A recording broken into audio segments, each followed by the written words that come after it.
Hello everyone and welcome to another session here at NAB 2012 on the Autodesk booth. One of the things we've been trying to do with NAB that's a little different this year is put some of our products and some of the products from our partners really into context for everybody. I think one of the things that's really different this year, you know, everybody has a lot of features and creative tools they want to show off, but what I see is a real change in the industry.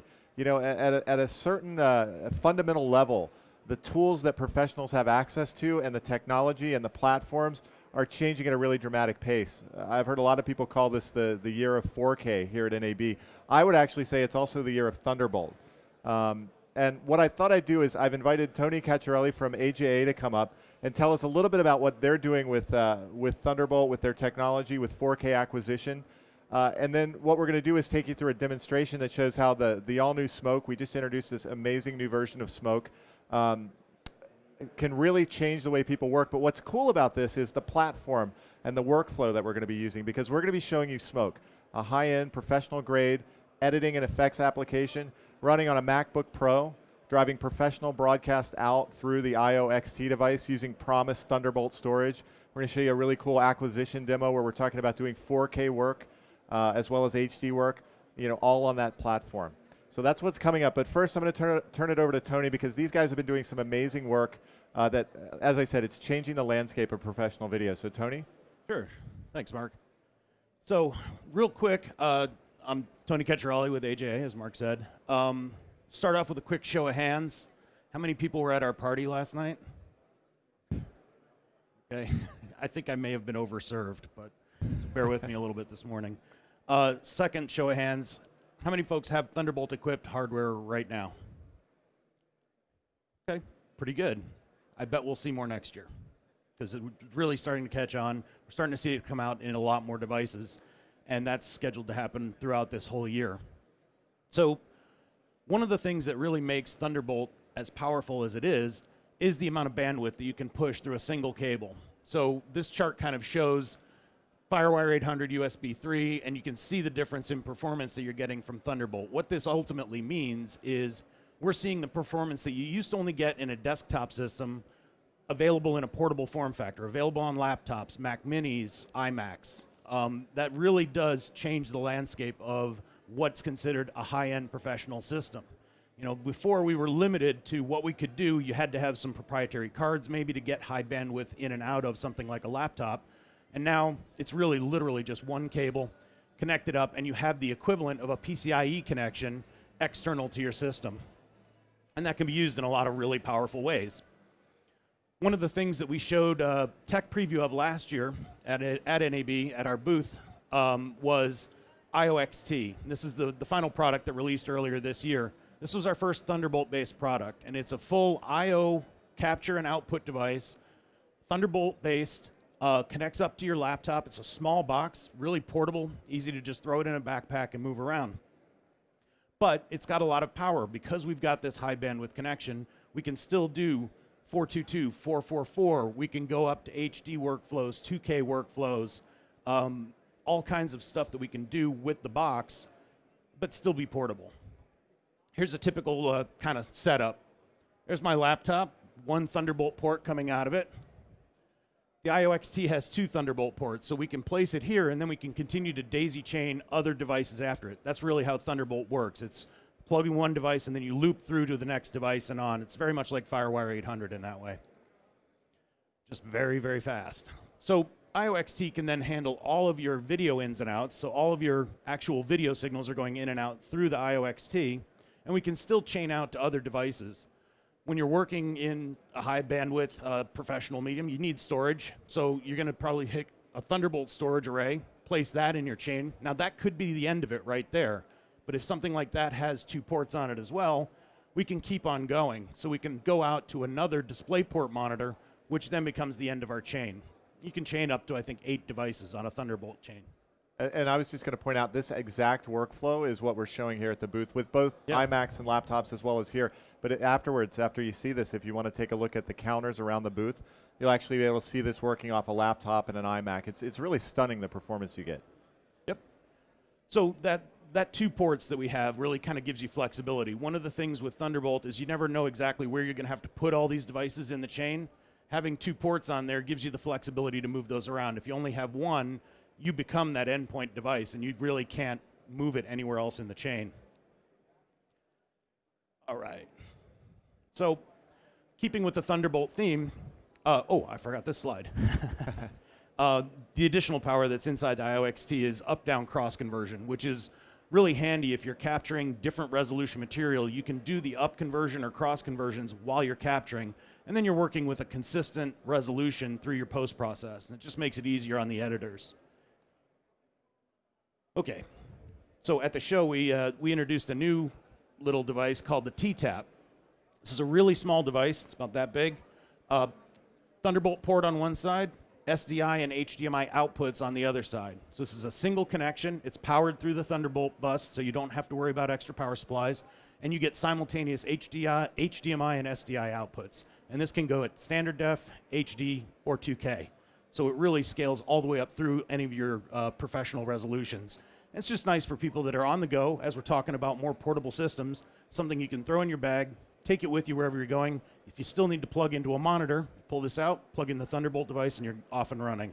So it's really powerful, and it's $249, so it's affordable too. Embedded audio, thank you. He doesn't even work for us. Thanks, actually.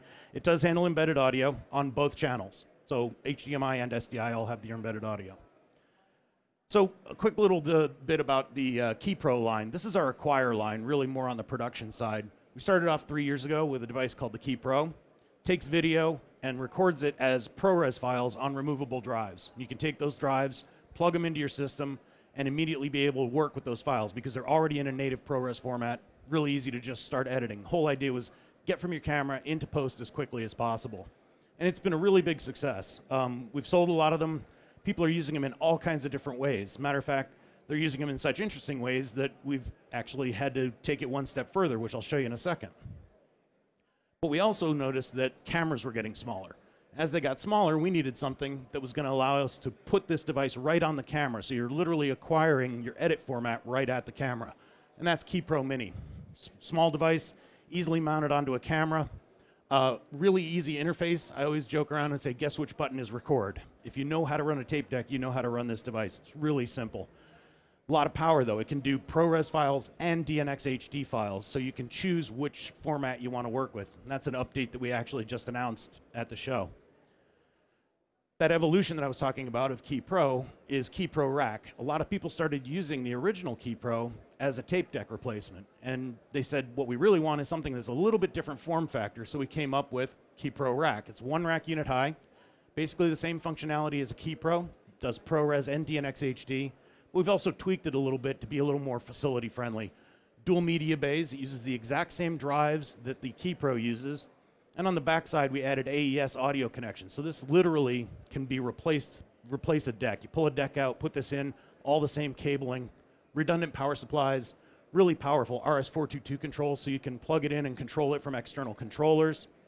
So we announced this at the show as well. And it's been really popular. The area over there in our booth is just packed with people all the time. As we were talking about earlier, the 4K is becoming big, and Canon announced their C500 camera, and it doesn't record anything. It actually outputs raw sensor data. So what we did in conjunction with Canon is come up with the KeyPro Quad. This is essentially the same idea. We're trying to get from the lens into your edit as quickly as possible, but this can actually record 4K. So we can take that raw data coming out of the Canon camera and bring it into this device, and we can do a lot with it once we've got it there. Tony, I had a question about that. Like, you guys are showing this on the show floor. There's a huge crowd around it, but who's actually showing the most interest? Is there a certain market segment, or is this really expanding 4K to a lot of different segments? It's actually a lot of different segments. That's a good point, because while a lot of people are looking at 4K and they're starting to have to do 4K work, it's not everywhere yet.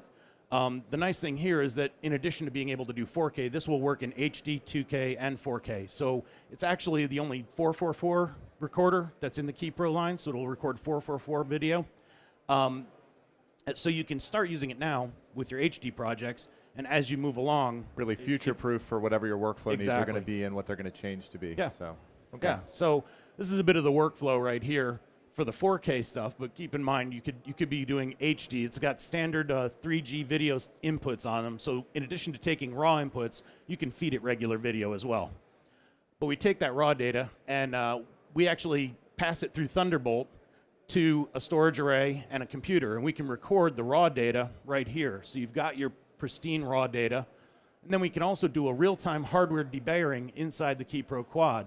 We take that debayered image, and what we're able to do is record that as 4K ProRes files onto external media. These are SSD drives that you pop in the top there, eject them, stick them onto your computer, and load your footage up, and you're ready to go. It also does simultaneous monitoring. So for on-set, you can monitor full resolution 4K, and we do a down convert to HD, SDI, and HDMI. All of that simultaneously, all out of this one device. And it's $39.95. So that's pretty cool, and that's actually something you're just showing, you're not shipping yet, correct? We're showing that right now. It'll ship later on this year. So what we decided to do is show you something you can actually start doing today when we get into higher res formats. And the idea there is that Tony's going to, well, why don't you explain what you have here with the red camera? Sure. So what we did is we took a red Epic and we stuck a KeyPro Mini on the back here. Now, what that allows me to do is record my R3D files onto the SSD drive that's on board the red camera, but I'm also taking the SDI output here and loading that into the KeyPro Mini. So all the metadata is transferring as well. So what we're doing is getting two identical copies. So exactly. If you think about, for example, an effects workflow, something you might be using smoke to finish, where maybe you're going to shoot some green screen scenes or some scenes where you have to do some set extensions or composites. This is amazing because you could finish your show using the HD right out of the KeyPro, but for those scenes where you need more information, more data, more of the raw color data, the larger size files, you have the exact same files with the same metadata at full 5K. Exactly. Okay. Yeah, and it's perfect for that workflow. Cool. All right, so Tony, you're going to go and shoot a little video around while I kind of do an introduction to what we're talking about. And I won't shoot you, I promise. Yeah, please. I don't need 5K images of myself. That's about 5K is more than most people want to see. Everybody in the audience gets to smile this time. So this is a part of one of our animations of our iMac running smoke that you never see, but I thought it was appropriate because we really just left the Thunderbolt cable there. This has really been a game changer, I think, for professionals that are trying to equip and set up their studios, their facilities, or build mobile workflows or more flexible workflows. So are you guys all aware about the new smoke that we announced just this week? Yeah, so a really incredibly redesigned smoke that offers a lot of power and editing capability, but we also designed it to work on things like this laptop. So that's actually something that we've never really been able to do before. And by partnering up with great companies like AJA, we can deliver amazingly interactive workflows even on this sort of configuration. So what we're showing here at the show is something, this is literally the workflow we're going to see. We've got the IOXT, that's going to drive our broadcast out. We've got the Promise Thunderbolt storage RAID. These things have been fantastic. We're going right into our laptop. As we were saying, the idea behind this is we can really bridge these different media formats together. And if you think about how your workflows are growing more complex, there aren't a lot of workflows where you need to deliver 4 or 5K or really high-res files yet. It's generally still an acquisition format. But when you get into the visual effects realm, an area where Autodesk products are used extensively, having all that data is really important. So what we're going to do is, as we said, record that.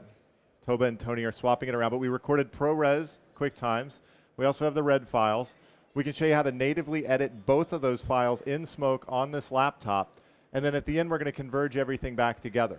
So we have this whole workflow where basically your HD result is there, but you also have access to all the media color, and we can reconnect and conform back to those red files. So shall we go to Smoke? Okay. So Toba-san is running Smoke here on the laptop, and what he's got is the browser's open, and he's got 2 different files. And just to show you guys this is real, you can all see yourselves there in it.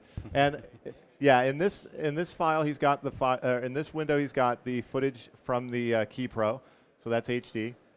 Must have been quite a party based on your camera work skills today. The cameramen of the world are safe. I'm sorry. Don't worry. Yeah, AJ is not trying to take over the cinematography business. Clearly. But then in the other window, we've got the actual red files. And notice what Toba-san is doing. He's pulling those right into Smoke. So natively accessing those files right here on the laptop. Okay, so you got both of those in. Now we've got a timeline, and in the interest of time, we've kind of pre-baked a little of this, but this is the workflow we're talking about. Toba, do you want to go into the player and show us what you have here? Okay, so on this layer, this is an HD timeline. So imagine we're finishing our project. We're going to deliver a beautiful HD result, but we want the option of working with our full res files. So we've built the timeline here using the ProRes media recorded in the KeyPro. On this layer, we actually have the native red files resized into that. So all the data is there. It's just been sort of resized into an HD timeline. So Toba could even step into a resize node and access that full 5K file. Can you do that? I'll throw a curveball at him and ask him to do an edit live. Or even just change it to, yeah. Yeah, so you'll see that's going to quickly crop out to, he's got all the different information there. But the real key to this workflow is that these metadata streams are exactly the same between all of those. So Toba, I think what we want to show now is the fact that not only is this native, but it's still got a live connection back to it. And that's what's really important. Because as I said, you know, if you're working this way and you get to this point where you say, you know, on this file, I want to do something with that original red data, but I have to go back to the import workflow and go through all these different steps and processes, that just really breaks my workflow. It breaks my creativity. So what Toba has done is stepped into a new workflow called Connectfx. This is our new node-based compositing workflow. And by simply clicking that red source, he can double-click on it and get back to all of the original files. So he'll expand the history here. He can go into, I'm trying not to block it here, but different debayering settings, right? So he can go to full res. He can change the color profile settings if this were a green screen key or something we were doing color grading on. And just to show you guys that this is a live link back to that file, Toba, do you have, yeah, do you want to change the, yeah, change the metadata. Now he's tabbed over to Red CineX, and here's that same file. This is the file that Smoke is natively referencing in the timeline. And you guys all know how this product works. It lets you set things like color settings and different things that'll be captured as sort of a live sidecar metadata file that can be used to inform products like Smoke of how to treat this. So Toba's just made it, did you make it more blue? Okay, yeah. Our colorist skills are about on par with our camera skills here at the booth today. But now when Toba steps back into Smoke, you'll notice when he moves or updates that file, we'll see that change in real time to take advantage of that. Did you do the RDM? Yeah. Here he's going to change it to take advantage of what's done from that RDM file or RDM data. So you can see that update live. So totally a proof of concept, but if you guys can extrapolate what this workflow would look like in a visual effects workflow when you are shooting green screen keys or you're doing digital set extensions or integrating CG or other elements into an advanced composite, this workflow of having both sets of data at your fingertips is hugely powerful. Okay, back to Keynote, good. Okay, so again, just to recap what you've seen, this Media Hub workflow is basically where we bring all the data into Smoke. This is a modern media browser that we redesigned to work with formats ranging from ProRes to Red. Connectfx is the workflow that allows Toba to add not just multiple compositing nodes, but access that data at any point. So the idea behind our whole Media Hub structure is that it really weaves the idea of native media throughout the whole compositing and editorial application. And I think with this, what we'll do is step back in. And Toba, you're going to show us some actual effects this time. So we have something a little more complicated. And we see, yep, so there we see Smoke. And Toba's built this, this nice example using some footage that was shot the other day and done a 3D composite. Now, this all lives live on the timeline. And this is actually key to what we're doing with Connectfx with all of the effects in Smoke. You have this great editorial workflow, and all of the effects are connected right into it. So if Toba wants to make any changes, he can simply step into that. And what we'll do is grab a few of those files that Tony just shot. You can see on the left all of those different red files.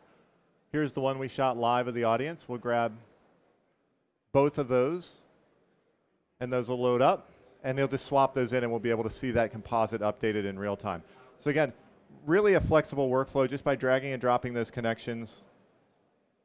I'm being the tough producer right over Toba's shoulder. Why isn't it done yet? There it is, okay. And there you can see that updated in real time, and he can scrub through that. And again, the performance is incredible. One of the things I didn't point out before, I don't know if, I think, yeah, it's not up at the moment because we're full screen. You were seeing broadcast out in the corner. That's all coming out of the IOXT, so that professional, oh, there it is, up there in the corner, right there. So again, doing this whole workflow, using this different media, using a laptop, it's still driving a full-res 10-bit broadcast out. I mean, this is a professional configuration. This is what you would have seen in an edit suite 4 or 5 years ago. Nobody would have thought this was possible on a laptop. So with that, I want to thank Tony from AJA for coming over. Tony, do you have anything you wanted to add? Just thanks right back at you for having us over, and I think it's, it's really interesting to kind of bring these things together and see how we're able to work and how we're able to kind of build these professional systems that you can still take with you, and it's just really interesting. So yeah, thanks for having us. Absolutely, and if you want to see more of Smoke, Smoke is set up around the perimeters of this booth. Don't forget we have a free trial of Smoke coming up. So starting in June, we're going to make the beta version of the software available as a pre-release trial. So you'll be able to use Smoke for about 4 months. No catch. You can just use it, try it out yourself, see what you think. We're pretty excited about it. And if you want to see more of what AJA is doing, I like to say that this is the Autodesk AJA booth that goes all the way across the hallway there. But they've got all this technology, including Smoke. They've got a case showing the Canon camera, the Thunderbolt storage, all of this, so you can see it all up close and in person. So thanks for hanging out. We're going to re-rack everything and come back in a few minutes. And thanks for coming over, Tony. Thanks. Yeah.